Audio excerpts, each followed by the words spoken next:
This American helicopter is flying over communist-held territory to a town under siege. Kontum in the highlands of Vietnam has been cut off for 6 weeks. And last week, when communists attacked in force, 20,000 civilians were still trapped in the town.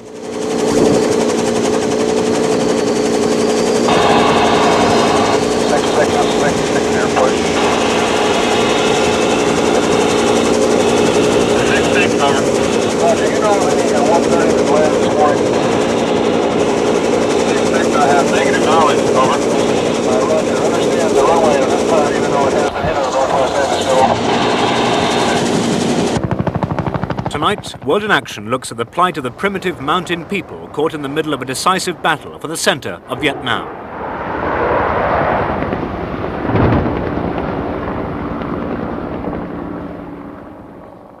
Kontum could be the key to the battle for the central highlands of Vietnam. 6 weeks ago, the communists launched themselves from their secret bases in the Ho Chi Minh trails and overran the town of Dak To. Then 12 fire bases protecting Kontum were stormed by communist tanks and the town surrounded. If Kontum falls, the Americans fear the communists may strike down and cut the country in half.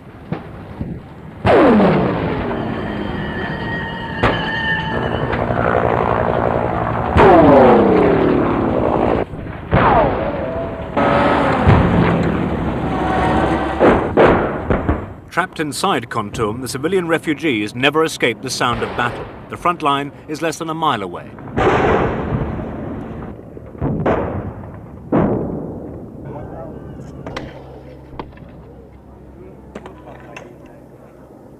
This mortar pit is being dug in a village on the outskirts of Kontum.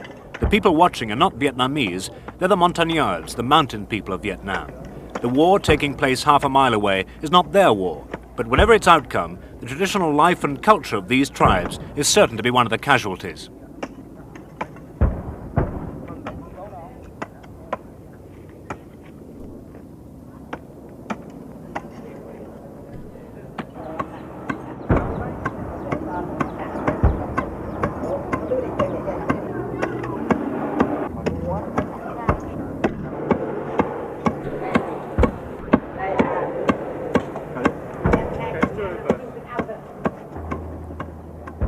The Montagnards have darker skins than the Vietnamese, almost round eyes and quite different customs.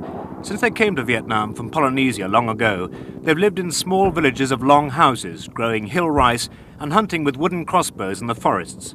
The Montagnards' land covers 2/3 of South Vietnam, but the Vietnamese outnumber the million or so hill tribesmen by 17 to 1 and see them as savages. The Montagnard head man in Kontum is Pierre Yuk. The situation in Kontum is certainly very serious. The communists are all around Kontum. They're on the edge of Montagnard villages such as this one here, only a mile from the center of the town. But the people want to stay here if they can. When the communists shelled the town, the Vietnamese fled. This is the deserted center of Kontum, the Vietnamese area. The Vietnamese have left Kontum. They have homes and relations in the lowlands. They only come to the Central Highlands to trade, to set up shop and take money from us. Their roots aren't here. They have enough money to be able to leave and relations to go to. For the Montagnards, the situation is entirely different. If we leave our land, our ancestral villages, if we go elsewhere, it's no longer our land. Without doubt, we wouldn't have enough to eat. How are we going to survive in a Vietnamese town? Montagnards have always been a traditional Negro of South Vietnam, and especially in the highlands here. They've always not exactly been slaves, but just not too far above it. The Montagnards are simple people. I mean, they're satisfied with a little bit of land and their family. I mean, there's just not much else to it. They like to be left alone mainly, which they haven't been. These people have lived through the wars of Indochina, which began almost 30 years ago. The Montagnards continue to work their land, despite the fighting only a few fields away.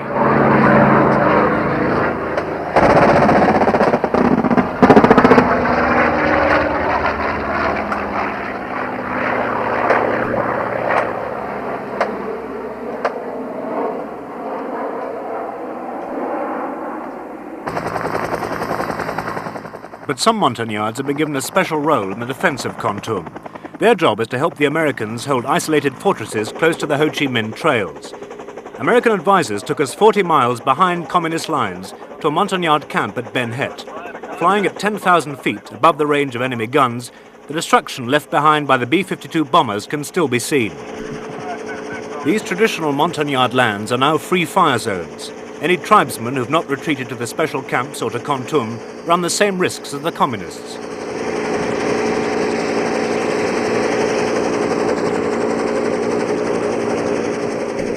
Ben Het is only 7 miles from the communists' underground complex on the Ho Chi Minh trails, which the Americans call Base 609. The camp commands the main road from the communist base to Kontum. Ben Het has been under daily rocket fire for 3 months, but the Montagnards are stubborn fighters. This is why they were recruited by the Green Berets who first established Ben Het. This camp is now so dangerous that the helicopters will stay on the ground for only 30 seconds.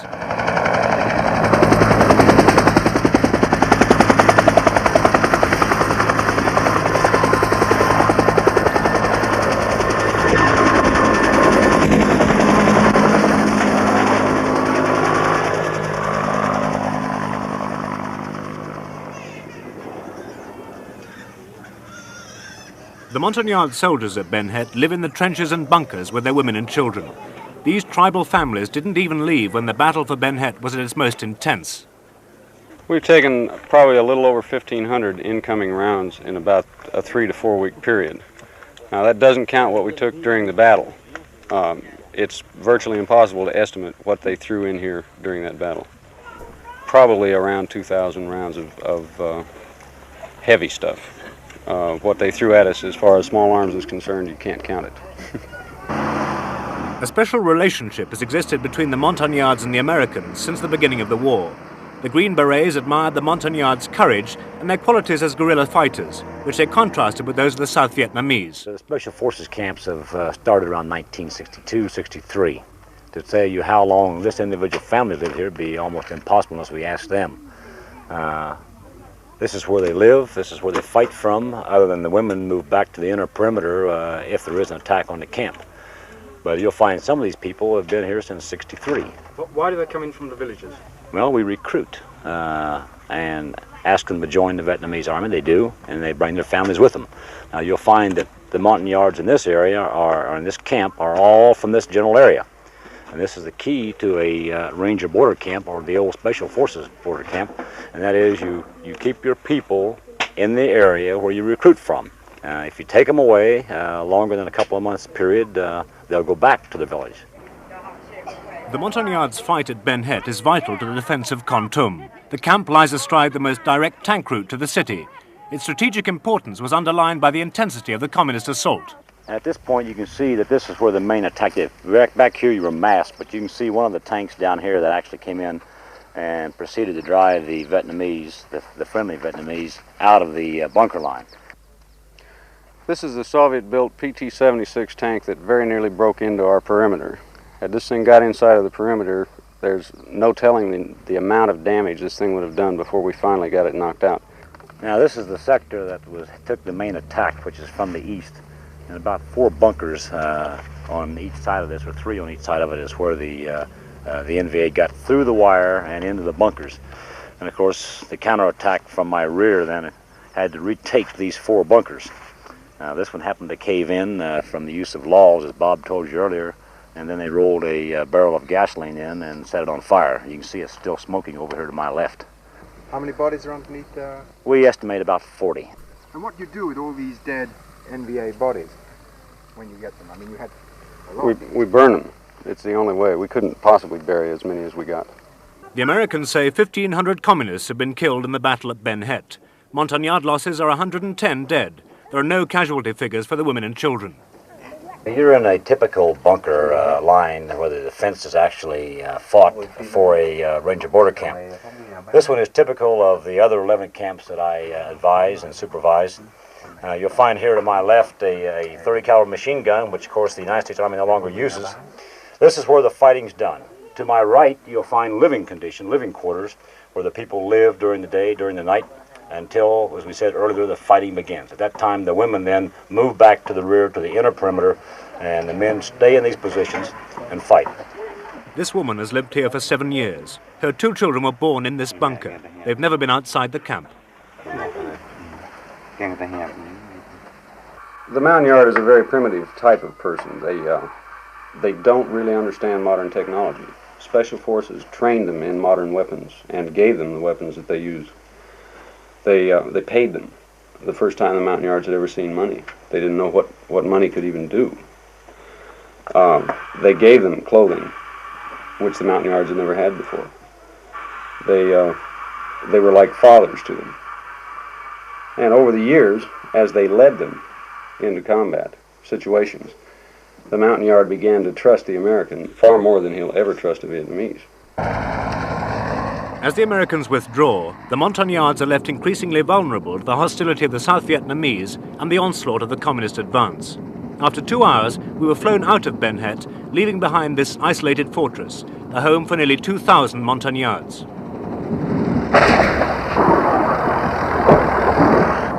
All the countryside between Ben Het and Kontum fell to the communists 6 weeks ago. Some of the Montagnards stayed in their villages, but others fled from the fighting and the bombing to Kontum. Last week, there were still some 20,000 Montagnards trapped in the town, and no effective airlift organized to get them out.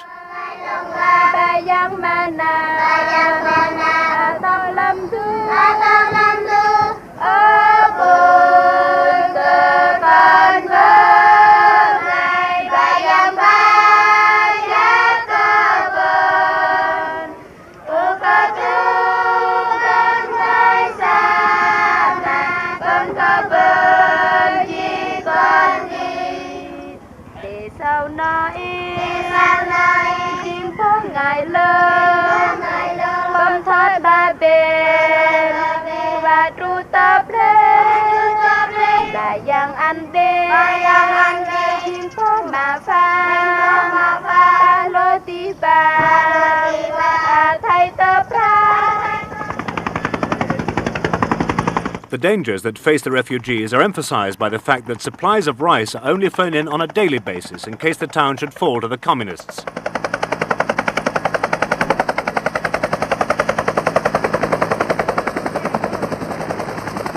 One of the 10 remaining American advisors described how the Vietnamese escaped from the city. The first people who left Kontum were the refugees from the northern part of Kontum province, and the majority of them were Vietnamese. They did get a very few mine yards out to start with.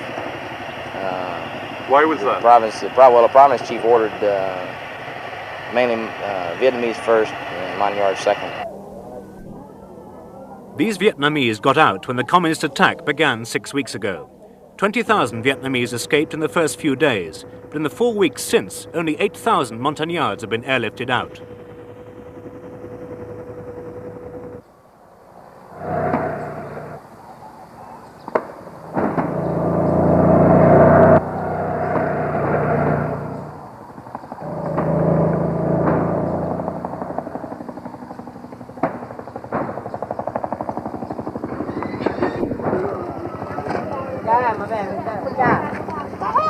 Among those left are Bing and his wife Lai, who've been waiting to get out for 3 weeks now. They have 2 children and Lai is 6 months pregnant.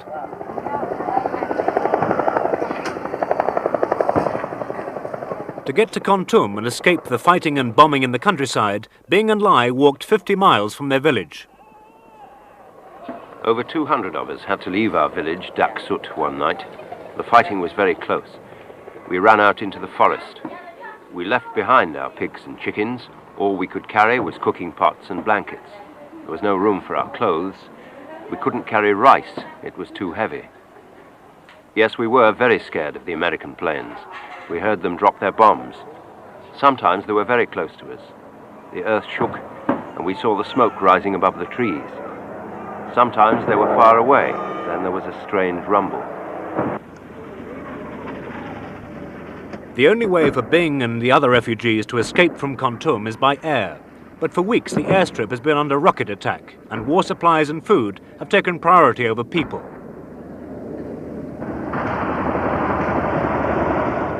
The Montagnards wait patiently for a lift out on the incoming rice and ammunition helicopters. But they often wait for a long time, for the helicopters are flown by their old masters, the Vietnamese.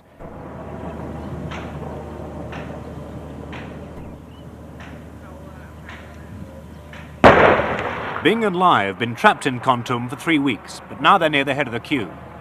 At first we felt safe in Kontum. We were very happy to arrive. But now all we want to do is escape. We've been told that we'll have to wait our turn for a helicopter. There's no other way out for us. We sit listening to the bombs and rockets. We're afraid. We feel we may die at any time.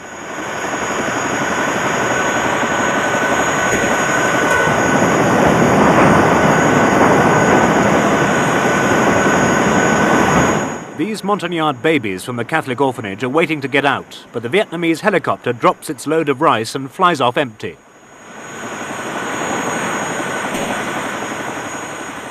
The American advisor gave us a simple explanation for the bottleneck at the evacuation point: the extensive corruption among the South Vietnamese air crews. The Vietnamese Air Force land just over there, their helicopters. Do they pick up these refugees? Negative. They do not. Why not? They will not pick up the Montagnards for the reasons I stated earlier, that they don't particularly care for the Montagnards to start with. That and the fact that they usually get anywhere from about 10,000 piastres a head for refugees that they carry out. There was some of this going on. Money's been seen changing hands several times. The main reason they won't take people out over there is because they're more interested in making money on what they do take out. The Vietnamese Air Force people come down here and buy Hondas at rock bottom price because they cannot be gotten out of the city. While we filmed, Vietnamese soldiers pushed looted Honda motorcycles onto an empty helicopter. The Hondas are taken to be sold in the town of Pleiku. The Montagnards are left in Kontum. We asked the American advisor why this happened. Well, it's typical. I mean, it's typical of the Vietnamese way of thinking. They put more value on money than they do of life. I get pretty angry sometimes about, especially when you see a Vietnamese soldier dressed up as a woman trying to get on a helicopter. You kind of want to take a stick to his head.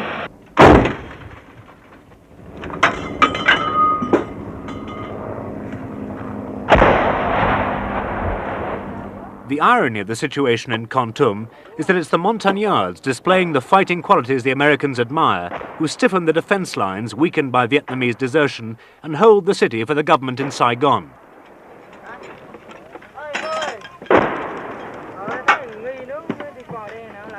I think they're fighting somebody else's war because they're like I say again, they're not going to get anything out of it after it's over with. They'll go back to their villages and hamlets and continue to be the bottom man on the pole. The Montagnards in general will stand and fight. The Vietnamese are in general the opposite. Unless they're so far superior, they don't like to stay.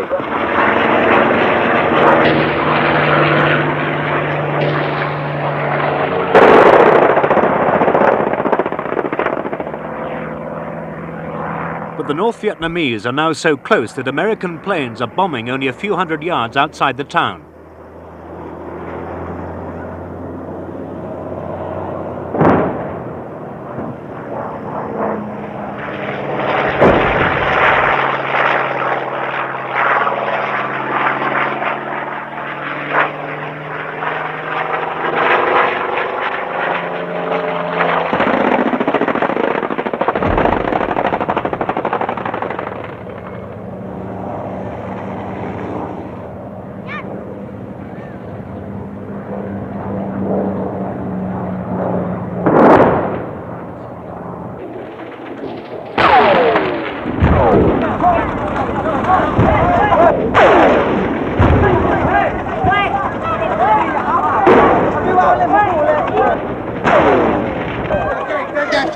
Meanwhile, the refugees at the evacuation point flee as an ammunition plane is hit by a rocket.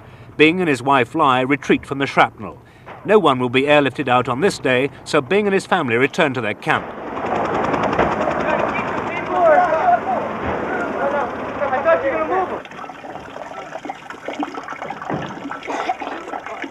Life in the refugee camp is not easy. Water is scarce, and the family take what they can from a passing army truck.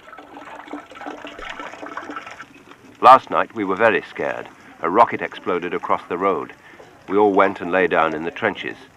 The VC attacked with 6 tanks. We were awake all night, listening and waiting. The children cried and yelled.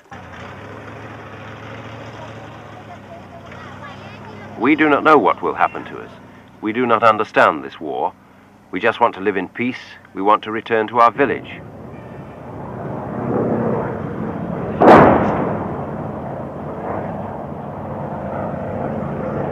While the air attacks continued overhead, the refugees returned next day to the evacuation point. Bing and his wife Lai were out of luck again. They watched the bodies of soldiers killed at the perimeter being brought to the evacuation point.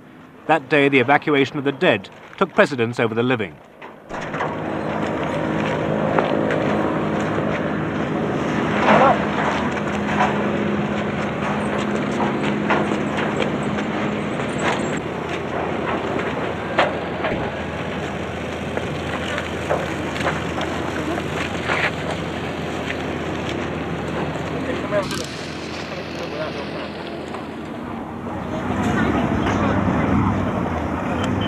Next day, the 3.5-week wait of Bing and Lai is finally rewarded.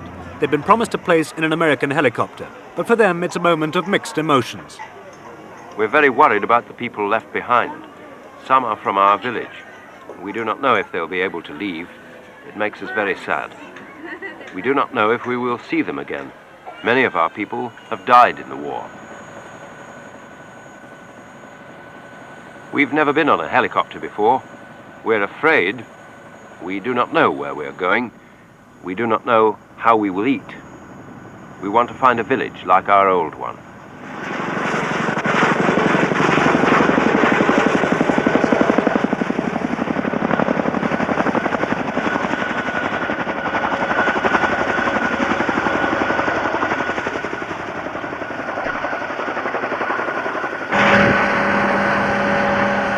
We were happy in our village, working, planting, cutting wood.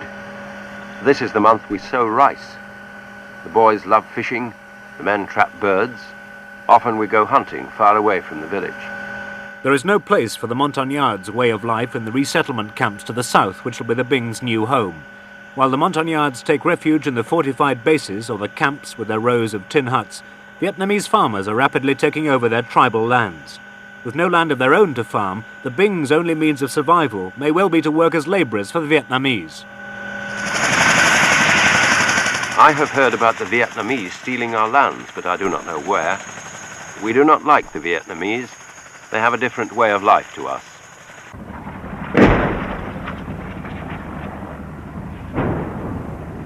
But at least the Bing family got out of Kontum. In the past few days, the communists have fought their way into the city, and hand-to-hand fighting is now going on in the streets.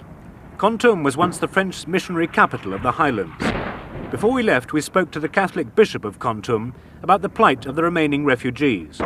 Bishop Seitz has been in Vietnam for more than 30 years, living successively under the influence of the Japanese, the French, the Communist Viet Minh, the Americans, and the government of Saigon.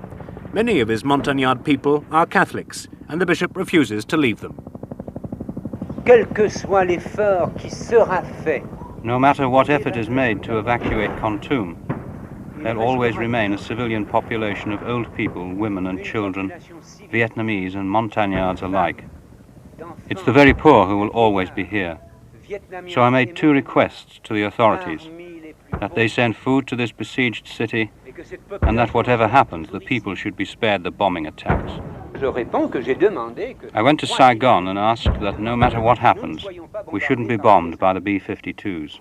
I've asked this, written it, and I ask it again, only through pity for the thousands of people who will stay in this city. Our plight is very serious. We don't know what our fate will be tomorrow. All we know is that today Kontum is besieged, Kontum is bombarded, that the population is very frightened, but not in a state of panic. There's been no panic here for 4 weeks, but there's deep anxiety because of the situation. We may be under the Viet Cong regime in a few days, we may not be. For us Christians, our faith, without wishing to offend anybody, lies in God, not in men. Vous avez peur ici? Vous avez peur ici? Peur? afraid. Nous vivons dans la peur. We live in fear. Nous prions Dieu. We pray to God simply not to be N'avoir pas afraid peur of de our notre fear. peur. That's all. C'est tout.